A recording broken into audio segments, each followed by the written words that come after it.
Thanks, Dennis. Thank you, Ken. That's Ken Roberts, Fat Tail Trading. Give him a call. Let him review your investment portfolio. You'll be glad you did. I have no idea who this is. Who is this caller? Hey, this is Aaron. How are you? Well, I recognize the voice. Holy mackerel. How are you doing, my friend? Pretty good.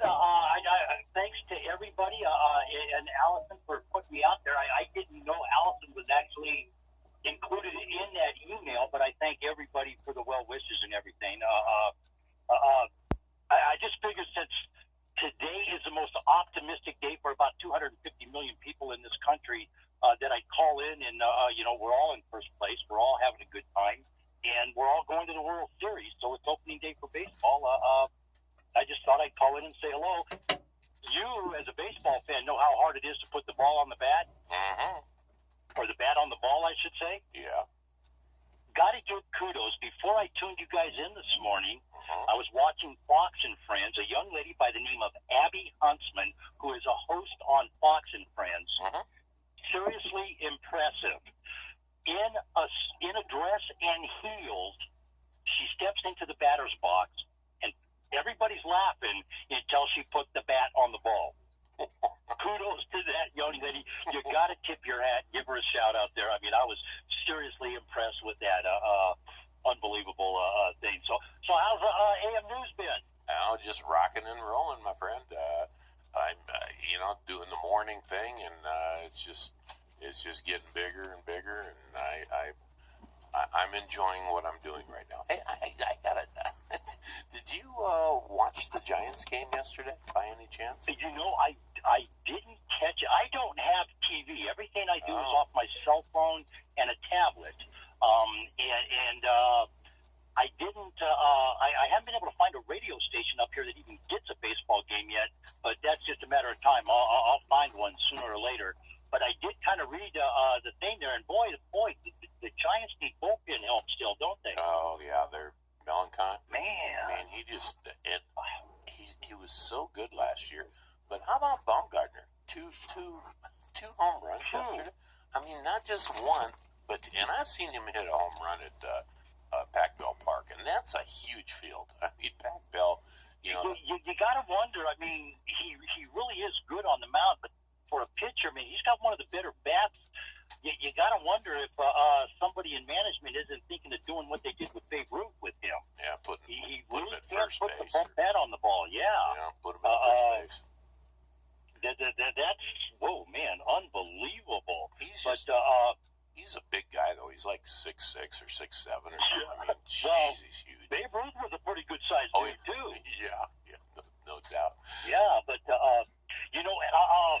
a couple things that I've been doing, and they're starting to take off. There's some talk. Maybe I'll be coming down to the studio and seeing you guys. We'll have to see what happens. But GMO Tuesdays, I do a little GMO podcast on Tuesdays now, and I bring people the latest updates on what's going on in the courts, and we look into how Monsanto's infiltrated various agencies like the EPA, the FDA, and stuff like that. And Preservation Thursdays has really started to take off. This past week, a case, and I have been saying this for people who have followed me for quite a while, they know I have been saying there are no true independent contractors in property preservation. Federal District Court out of California, they agreed with me this week, and they classified by law their employees, and that's what the courts have said. So it's going to be very interesting in property preservation in that whole entire industry to see how it plays out. I have several requests for comments in. No comment. The organization NEMFS, of course, you guys have heard me talk about them, and Mr. Miller, the executive director, have been silent on this. And what I find really ironic is everybody in the industry. I mean, there are numerous companies out there recruiting still, and nobody has stepped back with the exception of a company, and I got to, give them a shout out. A company called A to Z is the only company that has responded to me and said, we will have to take a look at this. So this court decision will change the industry in property preservation. And I hate to say this, but that organization has been around for 25 years or so. NEMFS is probably going to fold because of how there was a court decision in 2012 that was the same decision, and this is how crazy this industry is. The attorneys for a company called Field Asset Services, which was the most recent lawsuit, used the exact same argument that was used in 2012, and the courts ruled against them in 2012. How can an attorney go in and use the same argument that was a losing argument 5 years ago? Yeah, maybe a different court. I don't know, different judge. It's hard to Same tell. court. Yeah. I don't know about the judge, but it was in the same district. So it was like, when I saw that, I was like, man, you know what? FAS, that company needs to get their money back from their attorneys. They really got poor representation there, man. No doubt. But you know, it is springtime. We got chilies going on. You ready for my chili list this year? Oh, go ahead. Yeah. Okay. As everybody knows, I do the hot ones. Sugar Rush Peach, Carolina Reaper, name applies, aptly applies. Another one called Orange Starfish, Mustard Murago, Bohemian Goats, and a chili that is called JPEG. We call it JPEG. I belong to a group called Chili Lovers, or Pepper Lovers, excuse me, on G+, and I'm in a contest with them, and this JPEG, what they call JPEG, one of the guys in the group who actually organized the group on G+, the name is Jay, he crossed 3 different chilies, the Trinidad Scorpion, I can't remember the third one, but the Trinidad Scorpion and the Reaper to come up with this chili. Boy, oh boy. And of course, my favorite Peruvian white bullet and the Zimbabwe bird got going on out here. So going to have some chilies going on along with all the herbs I planted out here for the Wainima Ranch. Going to have some rosemary and, of course, thyme, all the basils and stuff like that. So they'll have some fresh herbs going on out here. And, of course, strawberries. I got a batch of strawberries coming in. So we're going to find all kinds of places out here to put strawberries and hope Bunny doesn't run around and eat them all. Yeah. I got to tell you something about strawberries. People don't think about them as decorative plants, but you know, they're pretty and they last. I mean, the fruits don't last very long, but if you keep watering, you know, you snip the fruit part off and you just water them. They make great decorative plants. You know, one of my favorite all-time installations that I did, and this was a couple of years ago. I did a patio with what they call passive solar design, and that's like when you get a roof that every 4 inches you'll have a board or something to give partial shade but let the sunlight in. And we found, I don't know, an exorbitant amount of rain gutter on a property. So we used the rain gutter and we put it up over, you know, for the roof of the patio. And strawberries are a very shallow root base. So it worked, and that's what we put in them. We planted strawberries in these, and now this guy has weekend events, and people come bite the strawberry right off the plant because they hang down, and it's like you're saying, very decorative. Another thing you can do, like take old 4 or 6 inch PVC and drill holes in the side and make a column. You can like do a 6-foot column with them, and they'll come out and they'll grow, and they'll be very, very bushy and kind of in the corner looking, very vertical farming is what they call that. I've done a few of those for people, and they're really pretty plant.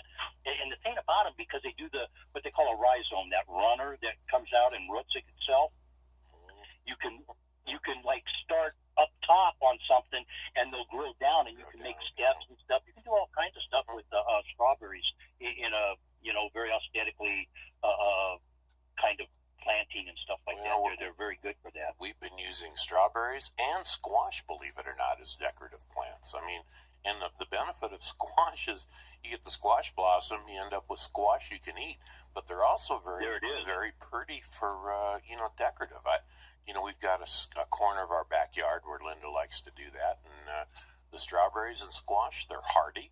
I mean, they last all summer long, and they're pretty to look at. And the squash blossoms, when they open up, they're that nice yellow, and they look, they're just stunning when they're blooming. And if you know anybody out of central Mexico, they take the male blossoms and they fry them up like a potato chip.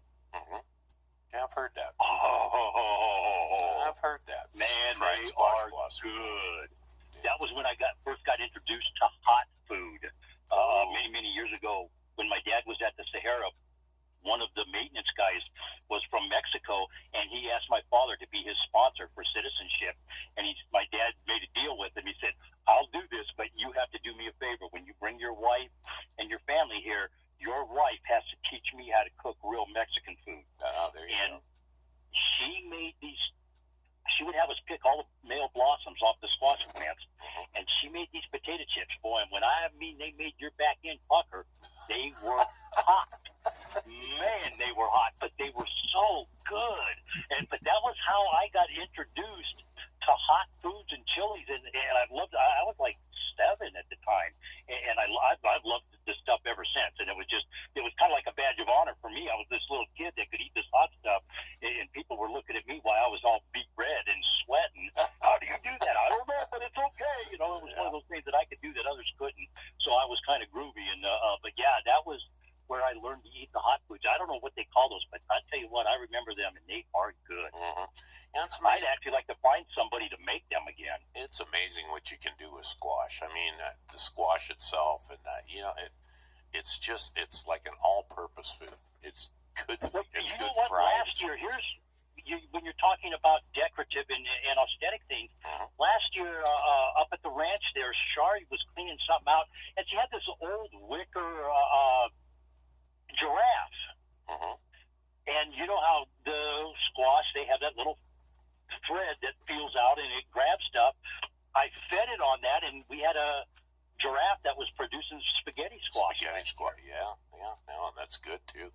Good eating, decorative. I mean, it's a win-win. And spaghetti squash, you know what? Spaghetti squash, you go on the website and look it up. I have 5 or 6 different sauce recipes for spaghetti squash and butternut squash. Mm-hmm. It really is. Spaghetti squash is like, it's one of my favorites because it doesn't get soft and gooey real easy. It's crunchy and really flavorful and a burst of flavor. But speaking of flavors, I don't know if anybody caught my series on GMO potatoes. Don't know. We're gonna They have to. are We're gonna have lousy tasty. to. Oh, okay. GMO potatoes. Oh. Yeah. Sounds bad. Yuck. Okay. Well, Aaron, how do we contact you out there? Is it still Alladay LLC? Still Alladay LLC, and we do live podcasts from the fabulous Wynema Ranch. You can contact me at 775-230-9915. Of course, the website, AlladayLLC.com. I'm on Twitter under Alladay LLC. It's going to be a gorgeous day. I got this sun coming over the mountain right now. Nice. Let's have a great day, folks. Let's all be safe. And before you go, how's the back? How you doing? You know what? It's getting better.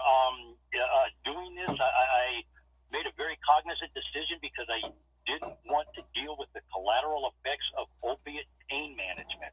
And I have good days and bad days, but I would rather deal with the pain that after the first 3 weeks, and speaking of animals, my cat, Missy, did not leave my side for 2 weeks. She did not leave my side, wouldn't go anywhere because she knew there was something wrong. Yeah. They do understand. They do understand. They do, and they love you unconditionally. Well, Aaron, thanks, man. Good to hear your voice, and don't be a stranger, my friend.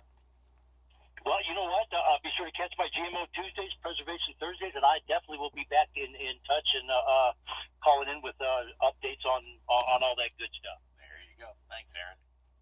All right. Have a great day. Bye-bye. That's Aaron. Voice from the past, but always good to have him back. My first show back on AM News, ladies and gentlemen. April 3rd, 2017. I'll be back on tomorrow. And don't forget, catch my GMO Tuesday tomorrow. I'll give you a little preview. I was making a few notes here. While we're talking, we're going to talk a little bit about the 16 European Union countries that have said no to new GMO new GMO crops, comment a little bit on the Competition Committee of India and what they say about Monsanto Bayer. And, of course, there's a petition out to remove Arctic apples from the stores. We'll see how that goes, too. Tuesday or Monday evening, ladies and gentlemen, I got a baseball game coming on. I got to go check it out. Go Oakland A's. It is a wonderful day. It's a great night. Let's all have a good evening, ladies and gentlemen. Let's all be safe out there.